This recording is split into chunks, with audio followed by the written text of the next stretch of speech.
समन्ता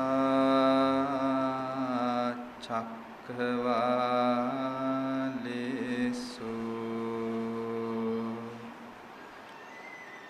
अत्रा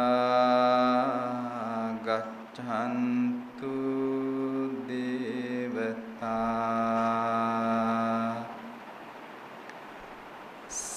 सद्धम्मं मुनिराजस्स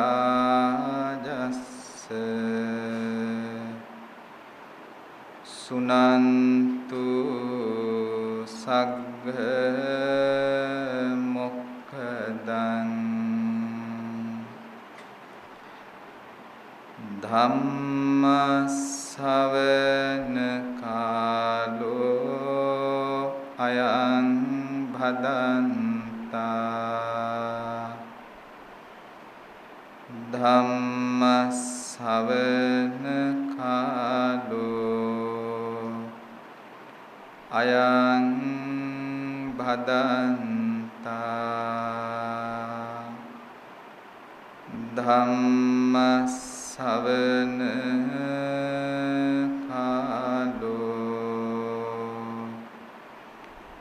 අයං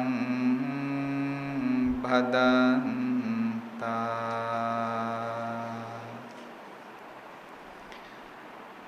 නමෝ තස්ස භගවතු අරහතෝ සම්මා සම්බුද්දස්ස නමෝ තස්ස භගවතු අරහතෝ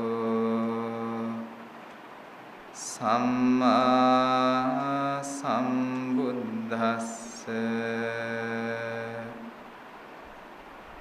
නමෝ තස්ස භගවතු අරහතෝ සම්මා සම්බුද්දස්ස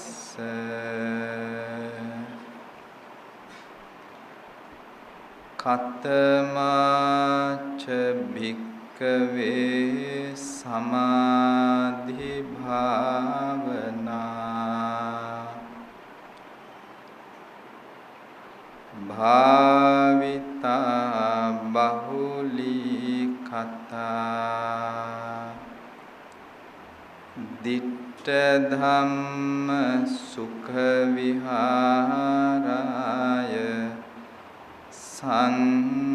සංවත්තති ඉද භික්ඛවේ භික්ඛු විවිච්ඡේව කාමේහි විවිච්ඡ අකුසලේහි ධම්මේහි සවිතක්ඛං සවිචාරං විවේකජං පීති සුඛං පඨමඥානං උපසම්පජ්ජ විහෙරති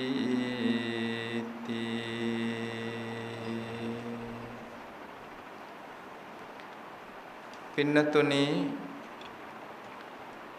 අද ධර්ම දේශනාව සඳහා අපට සමත භාවනාව ලෞකික සමාධීන්ට සහ අභිඥාවලට සීමාවන ආකාරය පිළිබඳව මේ ධර්ම දේශනාවේදී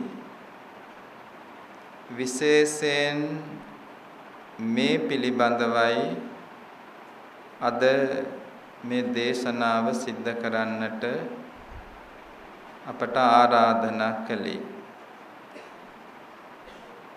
කාල වේලාවට අනුව මේ ධර්ම දේශනාව කාටත් වටහා ගන්නට පුළුවන් වන ආකාරයට ඒ වගේම කාටත් ප්‍රයෝජනවත් වන ආකාරයට ධර්ම කරුණු කිහිපයක් විස්තර කරමින්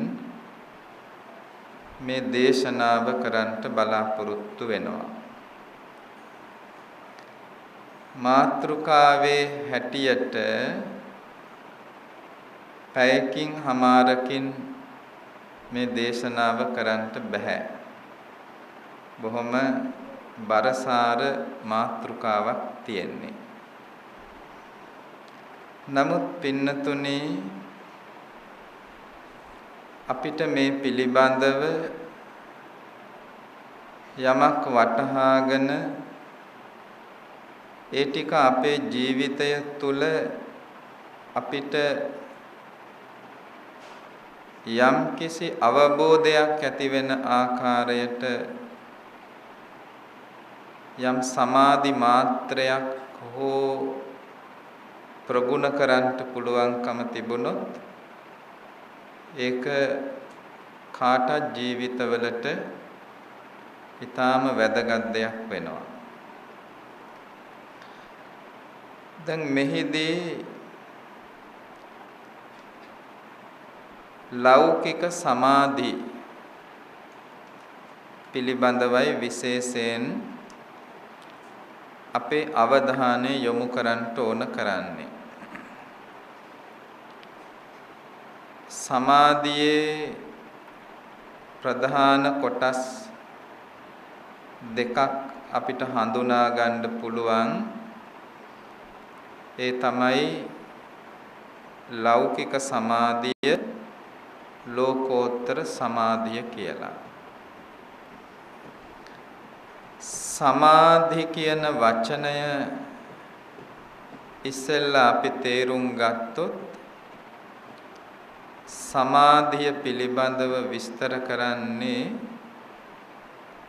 චිත්තස්ස ඒකග්ගත සමාධි. සමාධිය කියන්නේ චිත්තස්ස ඒකග්ගත සමාධි.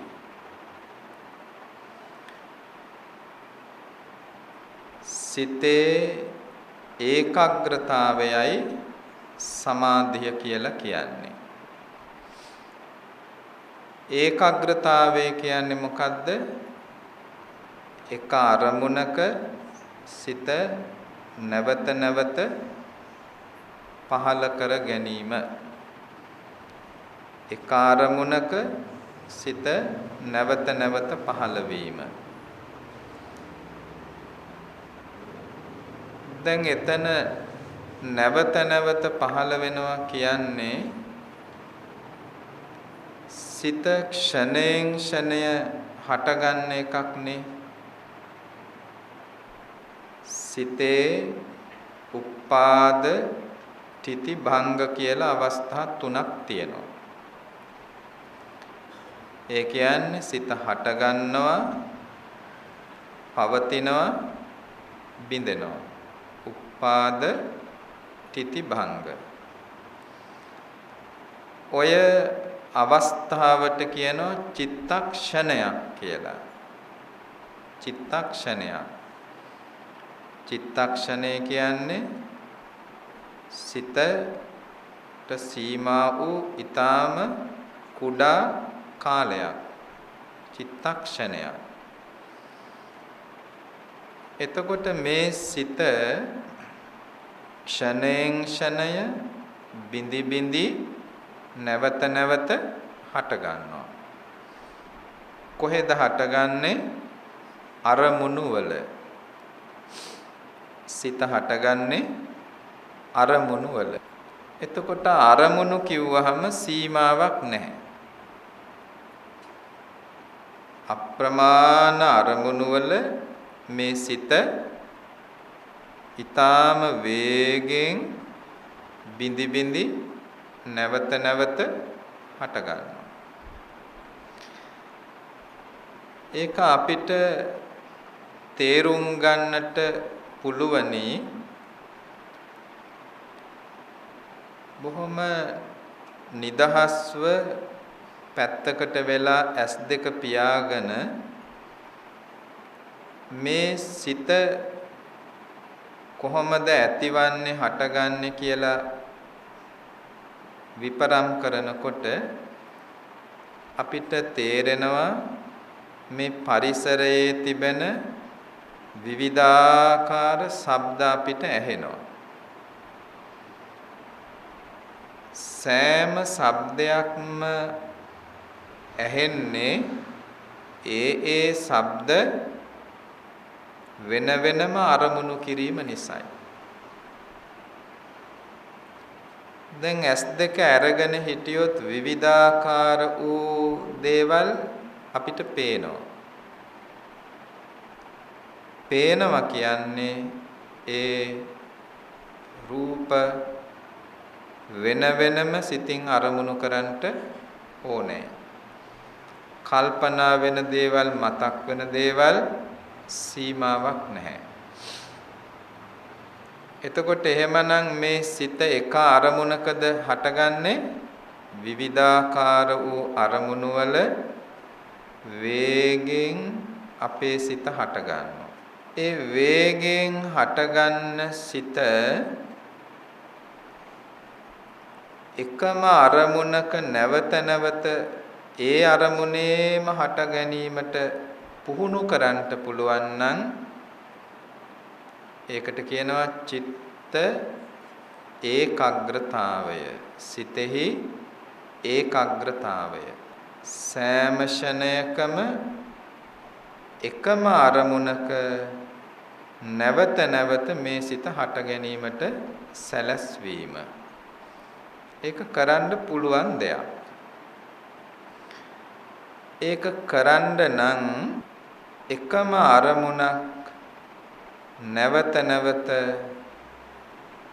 මෙනෙහි කරන්න ඕනේ. ඒකට කියනවා යෝනිසෝ මනසිකාරය කියලා.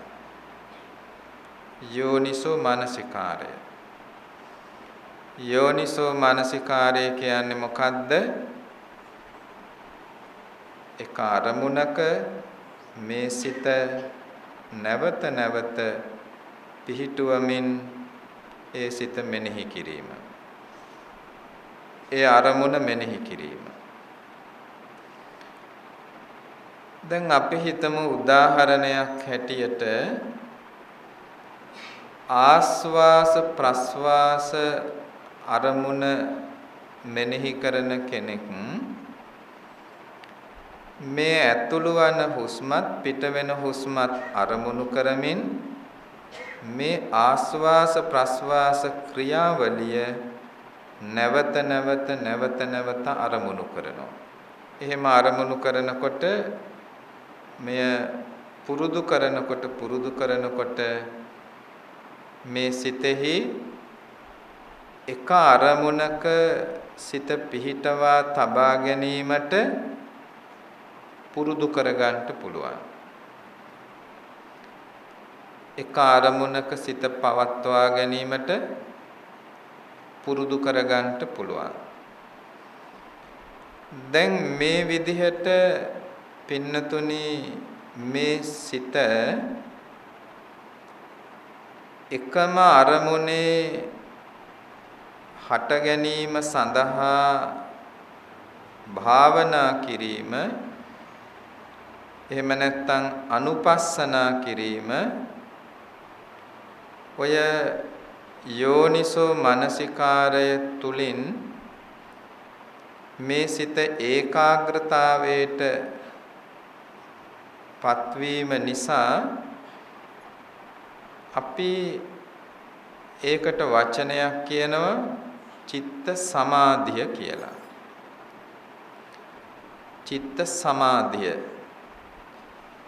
සමාධිය කියලා කියන්නේ එතන සිත තැන්පත් වීම. කොහෙද තැන්පත් වෙන්නේ? එක අරමුණක තැන්පත් වීම. එතකොට මෙතනදී වටහා ගන්න ඕන දෙයක් තමයි මේ සිත තැන්පත් වෙලා එහෙම්මම තියනව නෙමෙයි. සිත තැම්පත් වෙනවා කියන එකෙන් අදහස් කරන්නේ වෙන අරමුණු වලට සිත ගමන් කරන්නේ නැතුව දුවන්නේ නැතුව විවිධාකාර අරමුණු වලට සිත යන්නේ නැතුව එකම අරමුණක නැවත නැවත සිත හට ගැනීම.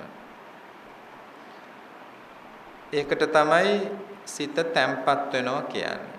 එහෙම නැතුව තැම්පත් වෙලා එක තැනක එක අරමුණක එක විදිහට තියෙන එකක් නෙමෙයි සිත කියන්නේ. නැවත නැවත බිඳි බිඳි නැවත නැවත හට ගන්නා ධර්මතාවය. දැන් පින්නතුනි ඔය මේ ඒකාග්‍රතාවය කියන එක පිළිබඳව අපි ඉගෙන ගත යුතු තව දෙයක් තිබෙනවා.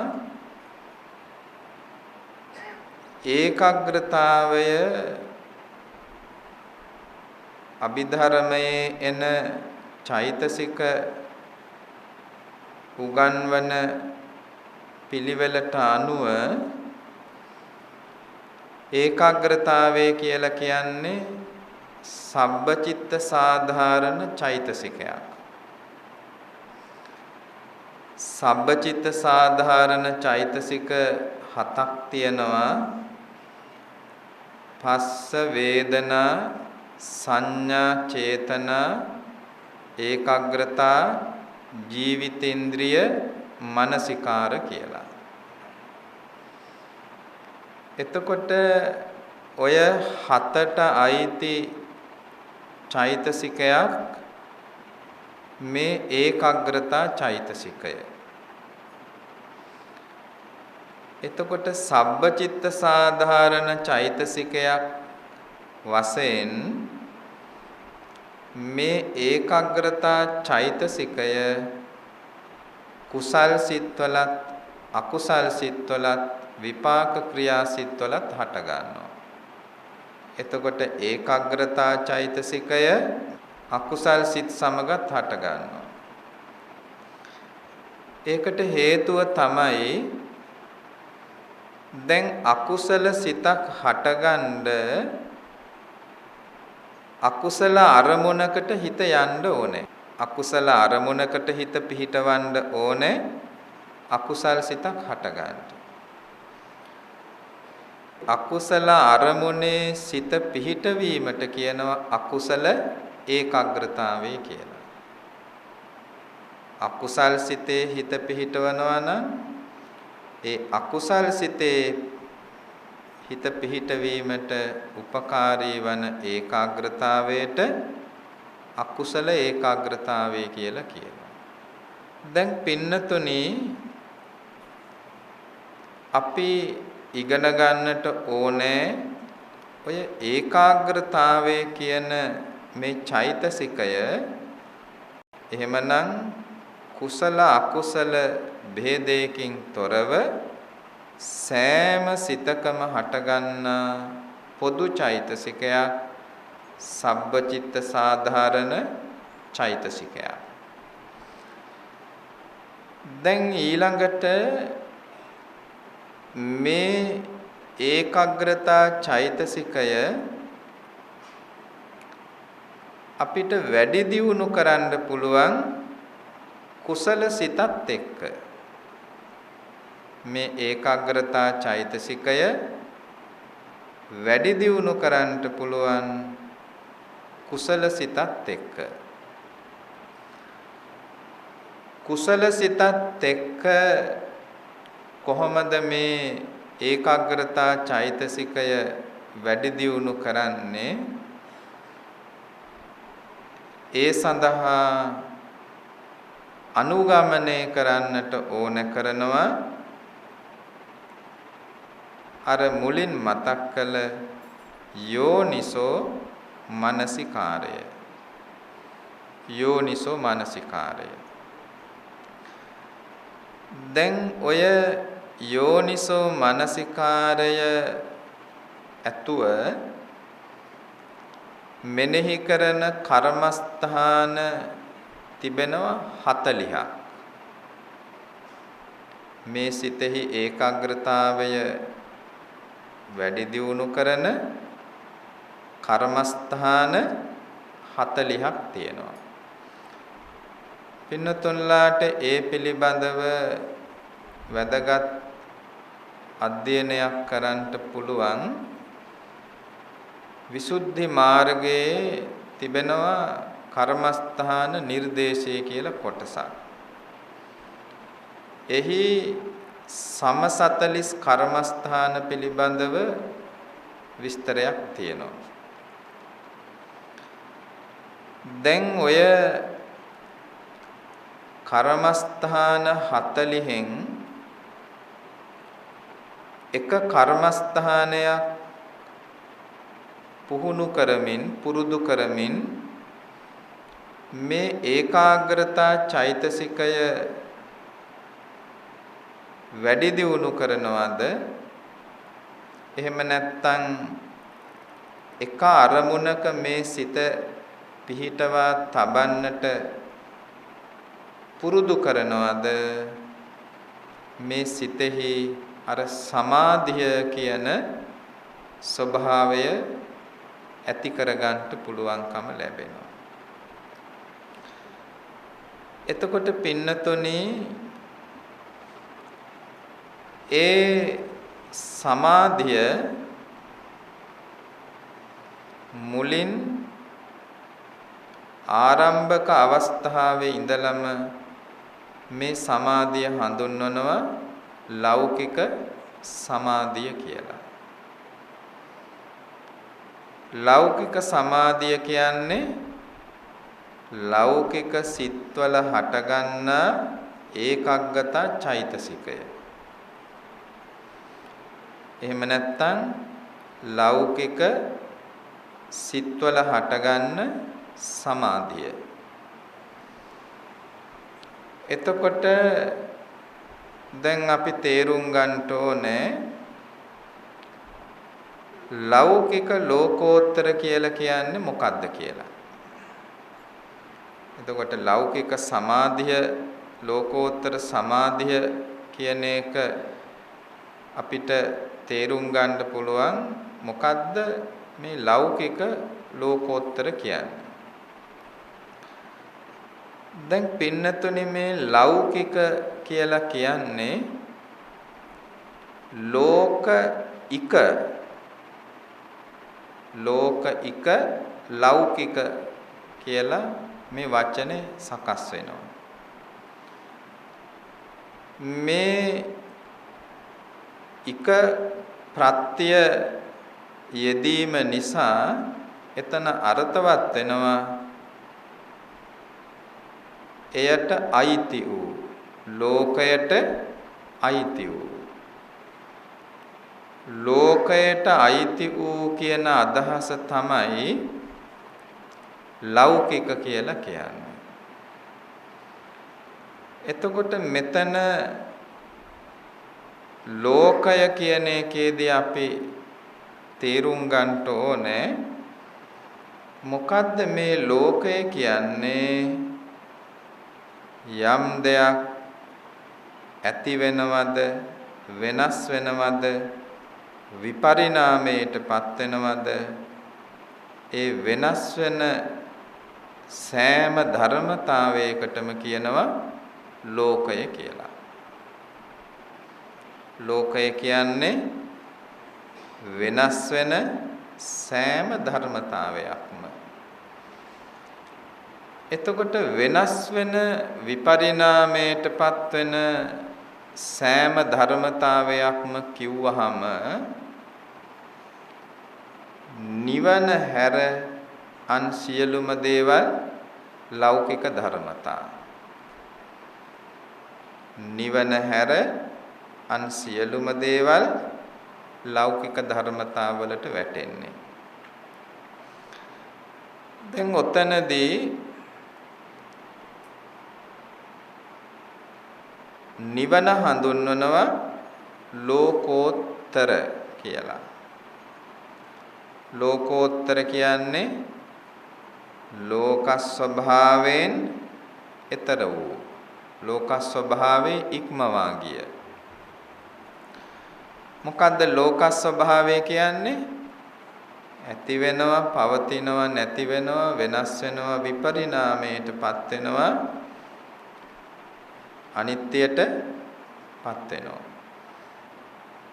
එතකොට මේ වෙනස් වෙන විපරිණාමයටපත් වෙන ස්වභාවය නිවන තුල ඇත්තේ නැහැ. නිවන තුල වෙනස් වෙන ස්වභාවයක් නැහැ. වෙනස් වෙන ස්වභාවයක් තියෙන්නේ ධර්මතා තුනකටයි. ඒ තමයි චිත්ත, චෛතසික, රූප. චිත්ත, චෛතසික, රූප මේ තුන තමයි වෙනස් වෙන ධර්මතාවලට අයිති වෙන්නේ. එතකොට රූප කියලා කිව්වහම මේ භෞතික වූ සෑම දෙයක්ම රූපයි. චිත්ත, චෛතසික නොවන අන් සෑම දෙයක්ම රූප ගොඩටයි වැටෙන්නේ. එහෙමනම් වෙනස් නොවන්නේ මේ චිත්ත, චෛතසික, රූප ධර්මතාවලට අයිති නොවන නිබ්බාන කියන මේ නිරෝධයටපත් වීම. ඒ නිසා ඒකට කියනවා නිබ්බාන කියලා. ඒ නිබ්බාන කියන මේ අවස්ථාව හඳුන්වනවා ලෝකෝත්තර ධර්මතාවයක් හැටියට. එතකොට ඒ ඇරුණහම අන් සියලුම දේවල් ලෞකික දේවල් හැටියට අපි සලකනවා. දැන් ඊළඟට පින්නතුනි දැන් මේ ලෞකික සමාධිය අපි හඳුනා ගන්නකොට දැන් අපි තේරුම් ගන්න ඕනේ අකුසල් සිත්වලත් මේ සමාධිය තියනවා කියලා. අකුසල් සිත්වලත් මේ සමාධිය හෙවත් ඒකග්ගතා චෛතසිකය අකුසල් සිත්වලත් තියෙනවා. අකුසල් කරන්න බෑ. ඒ අකුසලයේ හිත පිහිටවන්නේ නැතුව එතන ඒකග්ගතා චෛතසිකේ තියෙනවා. ඊළඟට මෙතනදී අපි විශේෂයෙන් දැන් සමත භාවනා ඔස්සේ ප්‍රගුණ කරන සමාධිය පැත්තට හැරුණාම මේක පටන් ගන්නේ කාමාවචර කුසල් සිත් වලින්. ඔය කාමාවචර කුසල් සිත් පින්නතුනි ඔතන තියෙනවා 8ක්. එහෙමනම් කාමාවචර කුසල් සෑම සිතකම හටගන්න සමාධිය ලෞකික සමාධියයි. කාමාවචර කුසල් සිත්වල හටගන්න සමාධිය ලෞකික සමාධියයි. ඊළඟට පින්නතුනි ඔතන තියෙනවා රූපාවචර සිත් කියලා මේවට කියනවා ධාන සිත් කියලා. රූපාවචර ධාන සිත්. දැන් ඔය රූපාවචර ධාන සිත්වල හටගන්න සමාධිය ඒත් ලෞකිකයි. රූපාවචර ධාන සිතේ හටගන්න සමාධිය ලෞකිකයි. ඒ ධාන සමාධිය හඳුන්වනවා අර්පණ සමාධිය කියලා. ධාන සමාධිය හඳුන්වනවා අර්පණ සමාධිය කියලා. නමුත් ධාන සමාධියත් ලෞකික සමාධියයි. ඒ මොකද එතන තිබෙන්නේ ඇතිවීම පැවතීම වෙනස් වීම කියන ධර්මතාවයමයි. මේ ධ්‍යාන චිත්ත චෛතසික ඇතිවීම පැවතීම නැතිවීම කියන මේ ලෝක ස්වභාවයටයි අයත් වෙන්නේ. ඒ නිසා ධ්‍යාන සිත් සියල්ලම ලෞකිකයි. ඒ නිසා ඒ සිතෙහි හටගන්න ඒකාග්‍රතාවයේ හෙවත් සමාධිය අර්පණා සමාධිය ලෞකික සමාධියයි. ඊළඟට පින්නතුනි එතනින් එහාට තියෙනවා අරූපාවචර ධ්‍යාන. අරූපාවචර ධ්‍යාන. ඔය අරූපාවචර ධ්‍යාන හතරක් තියෙනවා. ආකාසානං ඡායතන, විඥානං ඡායතන, ආකින්චඤ්ඤායතන, නේව සංඥා නා සංඥා යතන කියලා. දැන් ඔය අරූපාවචර ධ්‍යාන ඒවත් ලෞකික ධර්මතා. අරූපාවචර ධ්‍යානසිත ලෞකිකයි. ඒ අරූපාවචර ධ්‍යානසිත වල හටගන්නා වූ සමාධිය ලෞකික සමාධිය හැටියටයි සලකන්නේ. එතන පින්නතුනි අරූපාවචර ධ්‍යාන සමාධිය හඳුන්වනවා ආනෙන්ජ සමාධිය කියලා. අරූපාවචර ධ්‍යාන සමාධිය හඳුන්වනවා ආනෙන්ජ සමාධිය කියලා. ආනෙන්ජ සමාධිය කියන්නේ අර රූපාවචර ධ්‍යාන සමාධියට වඩා ඊතා බලවත් වූ ඊ타ම ශක්තිමත් වූ ස්වභාවයක් එතන තියෙනවා. ඒකෙන් අදහස් කරන්නේ පංච නීවරණ වලින් සොලවන්ට වෙනස් කරන්නට ලේසියෙන් බෑ. කම්පා නොවන කියන අර්ථයෙන් කම්පා වෙන්නේ නැහැ කියන එකෙන් අදහස් කරන්නේ පංච නීවරණ වලින් මේ අරූපාවචර සමාධිය බිඳින්ට නැති කරන්නට අමාරුයි. නීවරණ පහක් තියෙනවානේ. මොනවද? කාමච්ඡන්ද, ව්‍යාපාද, තීන මිද්ද, උද්ධච්ච කුක්කුච්ච, විචිකිච්ඡා කියලා. විශේෂයෙන් මේ සමාධියේදී මේ නීවරණ ධර්ම ටිකෙන් ටික යටපත් කරනවා.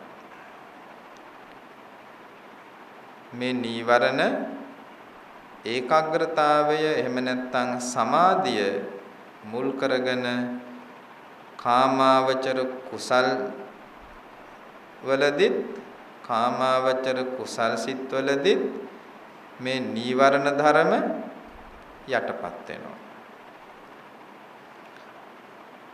රූපාවචර ධානවලදීත් මේ නීවරණ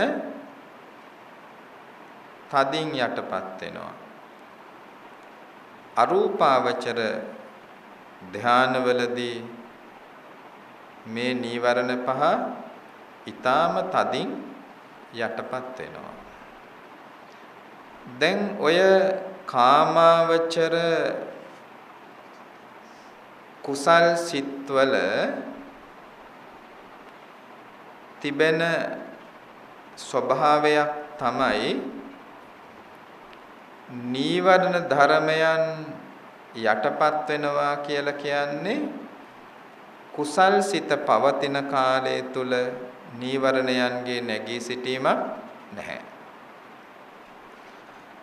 දැන් අපිට කුසල් සිතක් හටගත්තාම ඒ කුසල් සිත හටගෙන තියෙන වෙලාවට අපේ සිතේ කාමච්ඡන්දය, ව්‍යාපාදේ කියන්නේ තරහ, ద్వේෂය ආදීනේ. ඊළඟට තීන මිද්ද කියන්නේ මේ සිතේ හැකිලිම පසුබෑම. උද්ධච්ච කුක්කුච්චය කියන්නේ සිතෙහි ඇති විපිලිසර බව සහ පසුතැවීම. ඊළඟට විචිකිච්ඡාව කියන්නේ සැකය. ඕවා අපේ සිතේ ක්‍රියාත්මක වෙන්නේ කුසල් සිතක් තියෙන වෙලාවට. කුසල් සිතක් තියෙන වෙලාවට නීවරණ ක්‍රියාත්මක නොවීමට කියනවා තදංග ප්‍රහාණය කියලා. නීවරණ යටපත් කර ගැනීම තදංග ප්‍රහාණය කියනවා. ඊළඟට අර ධ්‍යාන සිත් වලින්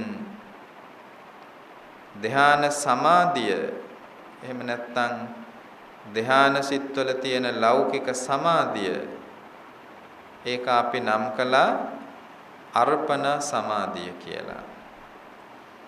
අර්පණ සමාධිය. අර්පණ සමාධියේදී මේ නීවරණ යටපත් කරනවා ඊට තදින්. ඒකට කියනවා විස්කම්බන ප්‍රහාණය කියලා. ඒකට විස්කම්බන ප්‍රහාණය කියනවා. දැන් ඔය රූපාවචර ධාන සිත් වලින් ඔය ලෞකික සමාධිය හෙවත් අර්පණ සමාධිය පාදක කරගෙන විස්කම්බන ප්‍රහාණයෙන් යටපත් කරන ලද පංච නීවරණ අරූපාවචර ධාන සිත්වලදී ඊතා බලවත්සේ යටපත් කරනවා. එයින් අදහස් කරන්නේ අරූපාවචර ධාන සිත් වල තිබෙන බලවත් සමාධිය මුල් කරගෙන මේ පංච නීවරණයන් නැගී සිටීමේ ස්වභාවය නැති කරනවා. ඒකට කියනවා ආනෙන්ජ සමාධිය කියලා. ආනෙන්ජ සමාධියත් ලෞකිකයි. ඊළඟට පින්නතුනි මෙතන තව කරුණක් කියන්නට ඕනේ. දැන් අපි කිව්වේ මේ ධ්‍යාන සිත් පිළිබඳවනේ. ඊළඟට ඔතන තියෙනවා විදර්ශනා පැත්තකුත්. විදර්ශනා සිත් කියලා කියන්නේ මේ ධ්‍යාන සිත් වලට නෙමෙයි. විදර්ශනා සිත් සියල්ලම කාමාවචර කුසල් සිත්. එතකොට ඒ කුසල් සිත් වල තිබෙන චෛතසික ධර්මයන්ගේ බලවත් වීම විදර්ශනා ප්‍රඥාවේ වැඩිම ආදියට අනුව වෙනස් වෙනස් ස්වභාවයන් තියෙනවා. නමුත් එතන විදර්ශනා සිත් සියල්ලම කාමාවචර කුසල් සිත්. ඒවා ඒ කාමාවචර කුසල් සිත්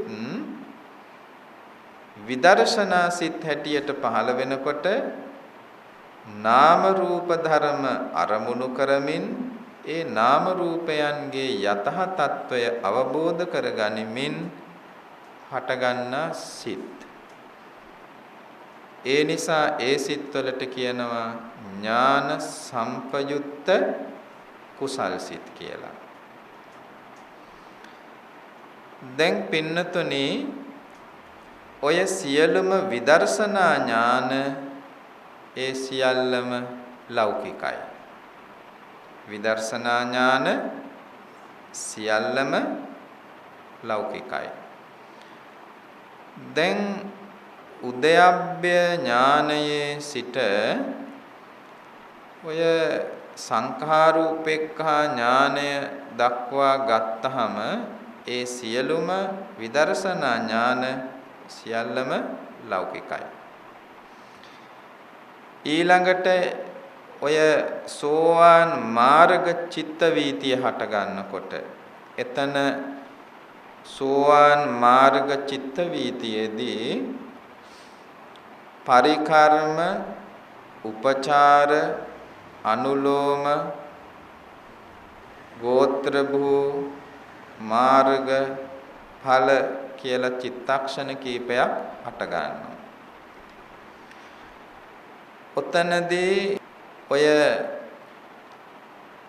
අනුලෝම උපචාර පරිකර්ම උපචාර අනුලෝම ගෝත්‍ර භූ කියන අවස්ථා ගත්තහම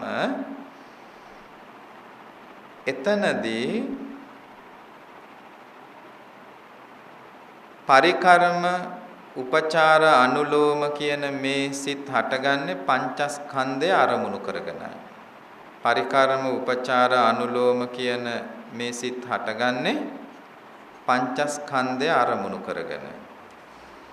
එතකොට පංචස්කන්ධය ලෞකික ධර්මතාවයක් වෙනවා අනිත්‍ය දුක්ඛ අනාත්ම කියන ධර්මතාවයන්ට යටත්. එතකොට මේ මාර්ගසිත හටගන්න චිත්තක්ෂණ 3-4කට ඉස්සෙල්ලා ස්වභාවය. එතකොට ඔය පරිකර්ම උපචාර අනුලෝම කියන මේ විදර්ශනා සිත් මේවා විදර්ශනා ඥාන සම්පයුක්ත ඊ타ම බලවත් වූ ප්‍රඥාවකින් සහ ඊ타ම බලවත් වූ සමාධියකින් යුක්තයි. එතකොට එතන ඒ ඊ타ම බලවත් වූ සමාධිය ඊ타ම බලවත් වූ විදර්ශනා ප්‍රඥාව හටගන්නේ පංචස්කන්ධය අරමුණු කරගෙනයි.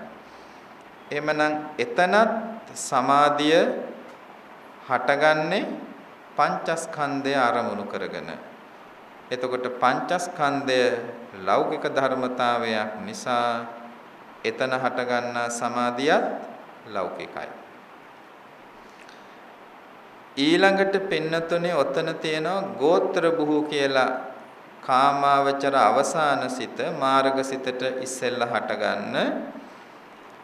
එතන කාමාවචර ඥාන සම්පයුක්ත සිත්වල අවසාන සිත. එතන මේ ගෝත්‍ර භූ සිත හටගන්නේ නිවන අරමුණු කරගෙනයි.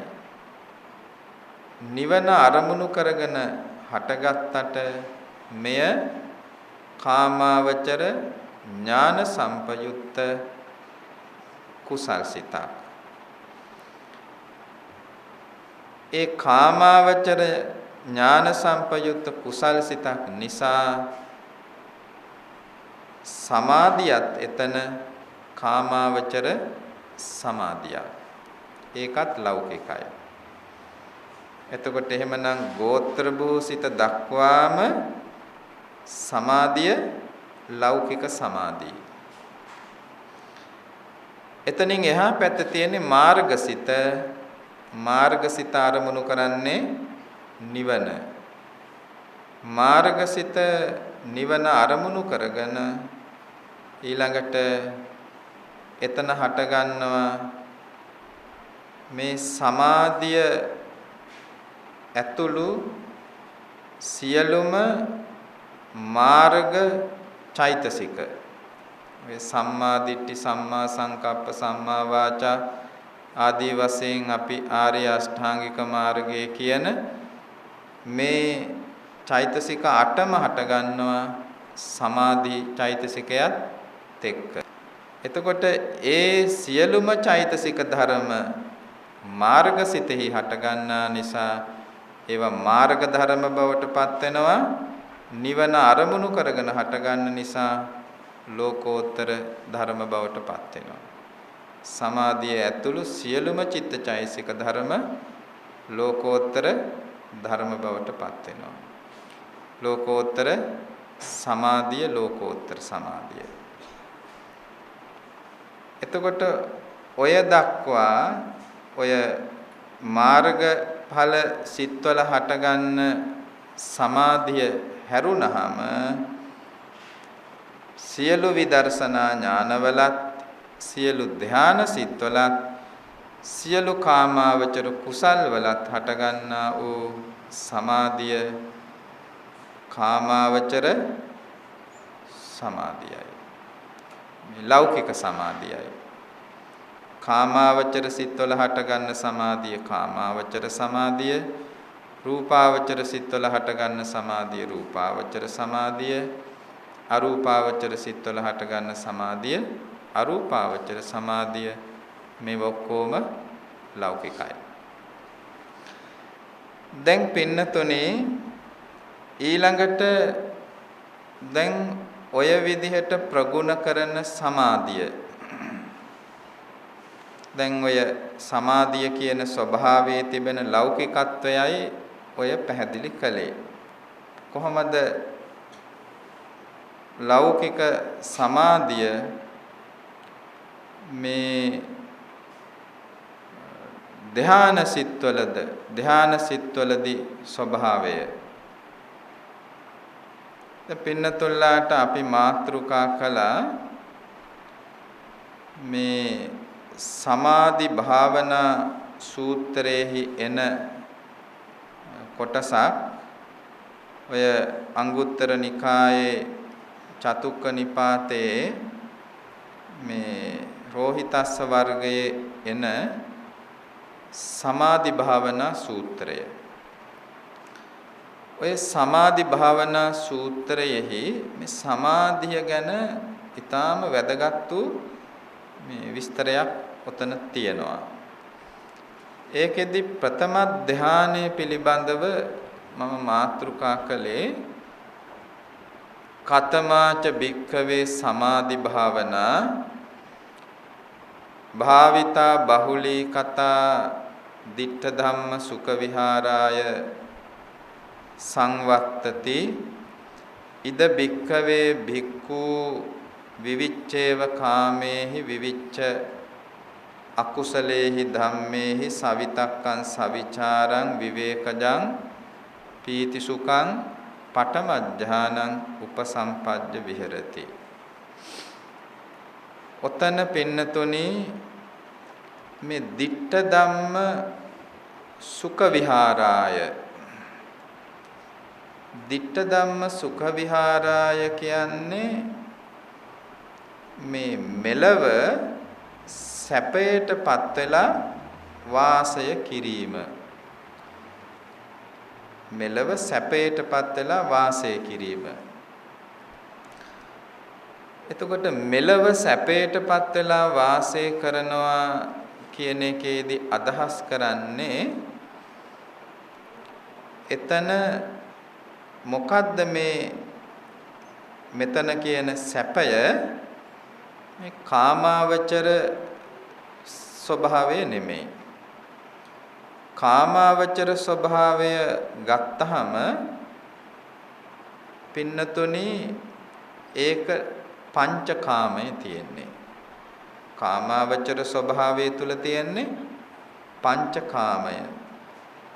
පංචකාමය දුකක් මිස සැපක් නෙමෙයි. අපිට මේ ඇස කන නාසය දිව ශරීරය කියන ඉන්ද්‍රයන් වලට ඒ තුලින් අපි මේ ආස්වාදය ඇති කරගත්තට ඒක සැපයක්සේ අපි අරමුණු කළාට එතන සැපය නෙමෙයි, එතන යථාර්ථයක් හැටියට තිබෙන්නේ දුක. දුකට හේතු වෙන දෙයක්. මොකද එතන කෙලෙසුන් නිසා කෙලෙසුන්ගේ වැඩි දියුණු වීමක් ඇතිවන්නේ. එතකොට මෙතන පංච නීවරණයන් යටපත් කරගත්ත ධානසිත රූපාවචර ධානසිතට පත් වෙනවා නම් ඒ ධාන සමාපත්තියට සමවදිනවා නම් ඒ ධ්‍යාන සමාධිය තුල වාසය කරනවා නම් ඒකට කියනවා ditta ධම්ම සුඛ විහාරාය කියලා. මෙලව සැපයටපත්ව වාසය කරනවා. ඊළඟට ඔතන ස්වභාවය පිළිබඳව බුදුරජාණන් වහන්සේ දේශනා කරනවා ඉද බික්ඛවේ බික්ඛු විවිච්ඡේව කාමේහි විවිච්ඡ අකුසලේහි ධම්මේහි සවිතක්කං සවිචාරං විවේකජං පීති සුඛං පඨමඥානං උපසම්පජ්ජ විහෙරති. දැන් ඔතන විවිච්ඡේව කාමේහි විවිච්ඡ අකුසලේහි ධම්මේහි කියන තැන එතන පංච නීවරණයන්ගෙන් වෙන්වීම ගැනයි කියන්නේ. විවිච්ඡ කියන්නේ වෙන් වෙනවා. විවිච්ඡ කාමේහි අර පංච කාමයෙන් වෙන් වෙනවා. පංච කාමයෙන් මිදෙනවා. නැත්නම් පංච කාමය කාම ඡන්දය යටපත් කරනවා. විවිච්ඡ අකුසලේහි ධම්මේහි කියන තැන පංචකාමයේ හැරුණහම අන් සියලුම අකුසල චෛතසික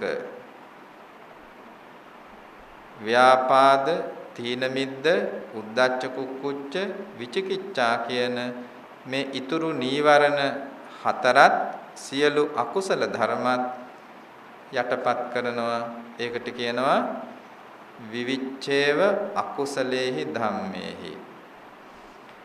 දැන් ওই පංච නීවරණයන් යටපත් වීම තුල අර අර්පණා සමාධියේ ලක්ෂණ පහක් තියෙනවා. ඒ අර්පණා සමාධියේ හෙවත් මේ ප්‍රථම ධාන සමාධියේ. එතකොට ওই ප්‍රථම ධාන සමාධිය අපි මුලින් කිව්ව ලෞකික සමාධිය කියලා. එතකොට ওই ප්‍රථම ධානයේ තියෙනවා ධාන අංග පහක්. ධාන අංග පහට තමයි ධානය කියලා කියන්නේ. මේ අංග පහ තමයි මේ ධානය කියලා කියන්නේ. එතකොට දැන් ඔය අංග පහම එකතු වුනහම තමයි ප්‍රථම ධානය හැදෙන්නේ. එහෙම නැත්නම් ප්‍රථම ධානය කියන එක අපි අත්දකින්නේ. දැන් අපි හිතමු යම් කොටස් තියෙන එකක්. දැන් මේ මේසෙ ගත්තාම මේසෙ කකුල් හතරක් තියෙනවා, මේ තට්ටුවක් තියෙනවා. ඔක්කොටම කියන්නේ මේ මේසෙ අංග. මේසෙ අංග. මේ ඔක්කොම එකතු වුනහම තමයි මේසෙ කියන්නේ. දැන් ශරීරය ගත්තාම අතපය කකුල් ඔළුව බඩ ඔය ඔක්කොම එකතු වුනහම තමයි ශරීර අංග. ශරීර අංග එකතු වුනහම තමයි ශරීරය කියන්නේ. අන්න ඒ වගේ මේ ධ්‍යාන අංග එකතු වුනහම ඒවට කියනවා ඒකට කියනවා ධ්‍යානය කියලා. ධ්‍යානය කියන ස්වභාවය තුළ මොකද්ද මේ අංග හැටියට තියෙන්නේ? සවිතක්කං සවිචාරං විවේකජං පීති සුඛං පඨමඥානං උපසම්පජ්ජ. ඔතන තියෙනවා විතක්ක විචාර පීති සුඛ ඒකග්ගතා කියලා පහක්. විතක්ක විචාර පීති සුඛ ඒකග්ගතා. දැන් පින්නතුනි ඔය විතක්කය කියන්නේ අර ධ්‍යාන අරමුණට සිත යොමු කිරීම. දැන් සමාධිය මේ අර්පණා සමාධියෙන් ඒ ධ්‍යාන අරමුණට සිත යොමු කරමින් ඒ අරමුණටම සිත පවත්වා ගැනීම. එතකොට සෑම චිත්තක්ෂණයක්ම ධ්‍යාන අරමුණේ හටගන්නේ. එතකොට නැවත නැවත මේ සිත ධ්‍යාන අරමුණටම යොමු කිරීමේ ස්වභාවයට කියනවා විතක්ක කියලා. ඊළඟට ඒ අරමුණට යොමු කරන සිත ඒ අරමුණේම නැවත පවත්වා ගැනීමට කියනවා විචාරය කියලා. එතකොට ඒ අරමුණේ නැවත සිත යොමු කරමින් නැවත සිත ඒ අරමුණේ පවත්වාගෙන යෑම නිසා එතන අර්පණා සමාධිය තුල පීති සුඛ ඒකග්ගතා කියන මේ හත් තුන තියෙනවා. පීතිය කියලා කියන්නේ මේ ධ්‍යාන සමාධිය තුලින් මේ චිත්තචෛතසික ධර්මයන් බලවත්සේ පිනා යන ස්වභාවය. සුඛය කියලා කියන්නේ අර නීවරණ යටපත් වීම තුල සහ සමාධි සුවය තුල ගතසිත දෙකම සුවපත් භාවයට පත්වීම. ඒකග්ගතාවය කියලා කියන්නේ ධ්‍යාන සමාධිය හෙවත් අර්පණා සමාධිය. එතකොට මෙන්න මේ කොටස් පහට කියනවා ප්‍රථම ධ්‍යානය කියලා. විතක්ක, විචාර, පීති, සුඛ, ඒකග්ගතා. එතකොට පින්නතුනි දැන් ඔය අංග පහෙන් සමන්විත වූ මේ ධ්‍යානය හෙවත් ප්‍රථම ධ්‍යානය. මේ ප්‍රථම ධ්‍යානයට පත්ව වාසය කරන කෙනා තුල කිසිදු නීවරණ ධර්මයක් ක්‍රියාත්මක වීමක් නැහැ. කාමච්ඡන්ද, ව්‍යාපාද, තීන මිද්ද, උද්ධච්ච කුක්කුච්ච විචිකිච්ඡා කියන මේ නීවරණ ධර්ම සියල්ලම විස්කම්බන වශයෙන් යටපත් භාවයට පත් කරලා තිබෙන්නේ. දැන් කෙලෙස් යටපත් වීමම පින්නතුනේ ditta ධම්ම සුඛ විහාරය කියන මේ මෙලවම සැපයටපත් වීමේ මෙලවම සැපය අත්විඳීමේ අවස්ථාවක්. දැන් අපි සාමාන්‍යයෙන් අපේ ජීවිතයේ මේ සිත කිසිදු නරක ස්වභාවයක් නැතුව බොහෝම සෝමනස්ස බවට පත් වෙලා අපි මේ සිතේ තිබෙන බරගතිය නැති වෙලා බොහොම සැහැල්ලුවටපත් වෙච්ච අවස්ථාවක් ගැන අපි හිතුවොත් ඒ අපේ හිත සැහැල්ලු වෙච්ච වෙලාවට අපිට මොනතරම් සුවයක් සැනසීමක් ආධ්‍යාත්මික වශයෙන් දැනෙනවද? එතකොට ඊටත් වඩා ලක්ෂ කෝටි ගානකින් වැඩිච්ච ස්වභාවයක් මෙතන තියෙනවා. සියලුම කෙලෙස් ධර්ම යටපත් වෙලා, නීවරණ ධර්ම යටපත් වෙලා ඊළඟට මේ බලවත් වූ චිත්ත සමාධියක් තුල වාසය කරන අවස්ථාවක්. එනිසා එතන දැනෙන ඒ සුවපත් භාවය ඊටාම ශ්‍රේෂ්ඨ වූ ඒ වගේම ඊටාම විශිෂ්ට වූ ස්වභාවයක් එතන තියෙනවා. නමුත් ඒකත් ලෞකිකයි. ලෞකිකයි කියන්නේ වෙනස් වෙන විපරිණාමයට පත් වෙන ලෝක ස්වභාවය තුලයි එතන ස්වභාවය.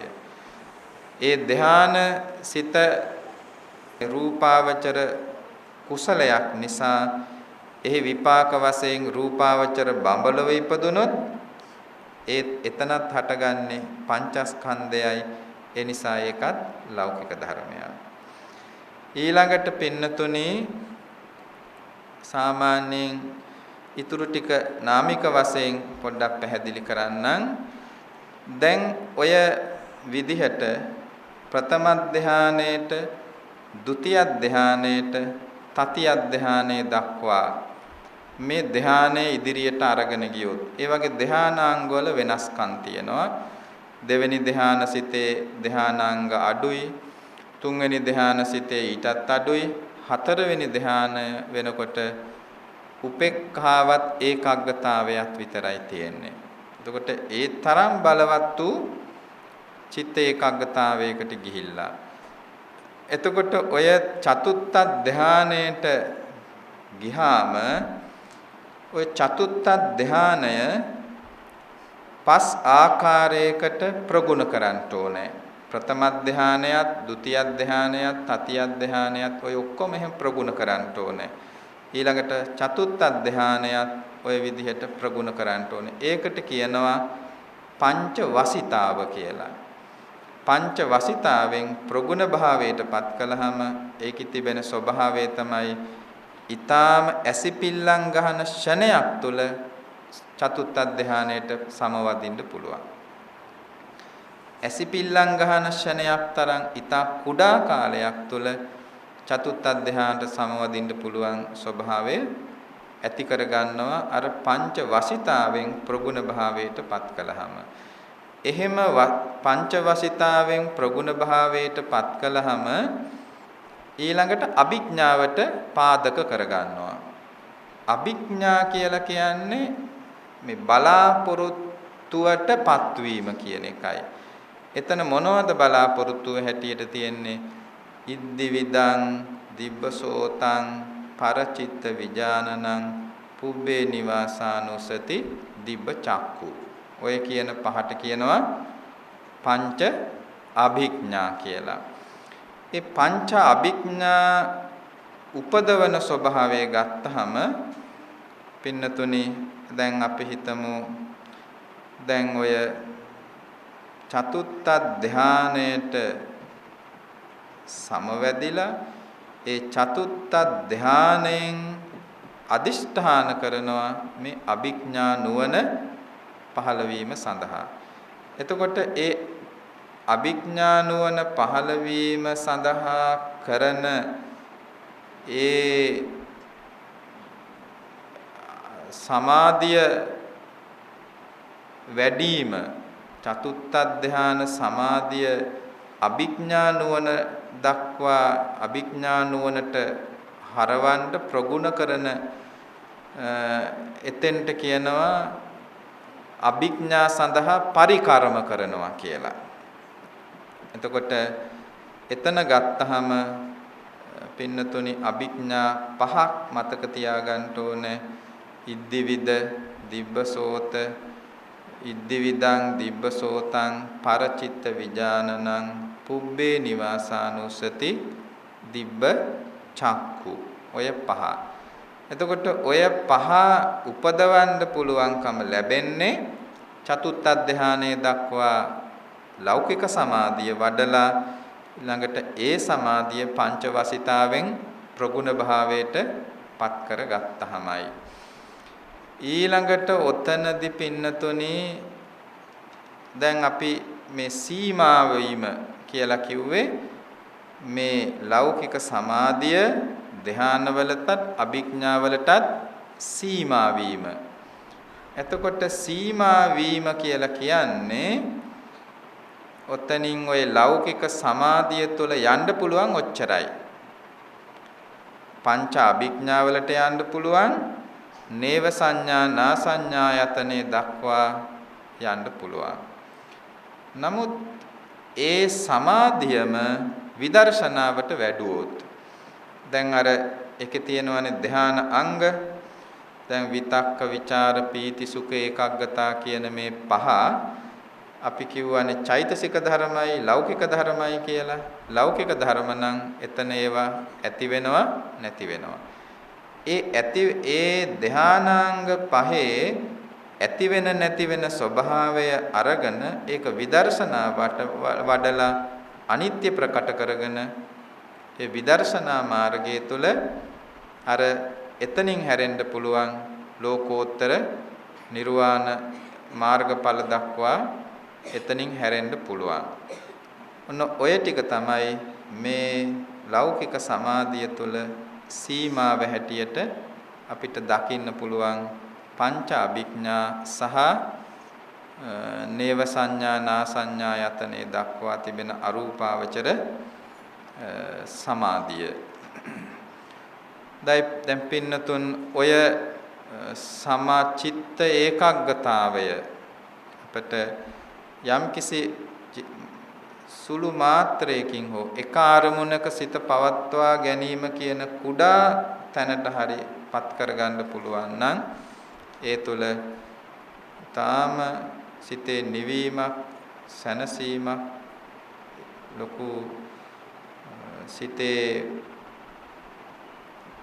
කෙලස් ධර්මවල යටපත් වීමක් නිවීමක් පස්සද්ධියක් ඇති කරගන්න පුළුවන්කම ලැබෙනවා. මෙසේ මේ සමාධි විදර්ශනා දෙක උපදවාගෙන ලෞකික වශයෙන් ධ්‍යාන අභිඥා සඳහාද ලෝකෝත්තර වශයෙන් මාර්ගඵල නිර්වාණ ධර්ම දක්වාද මේ චිත්ත ඒකාග්‍රතාවයේ සමාධිය ප්‍රගුණ කරමින් හැම දිනාටම සංසාර දුකින් මිදෙන්නට හේතු වාසනා වේවා කියලා ප්‍රාර්ථනා කරන්න.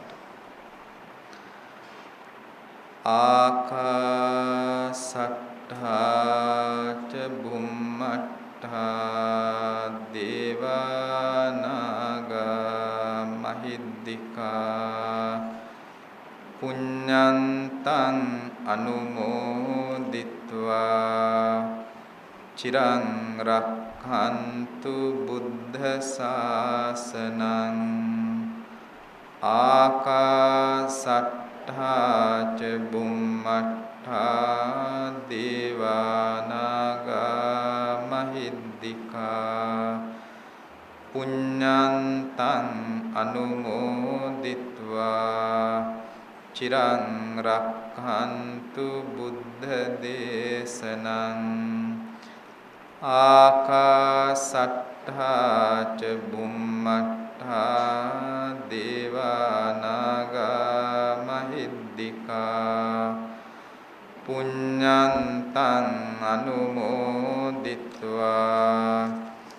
චිරං රක්ඛන්තු ත්වං සදා සුඛී හෝතු අභිවාදන සීලිස්ස නිච්ඡං උද්ධාපචායිනෝ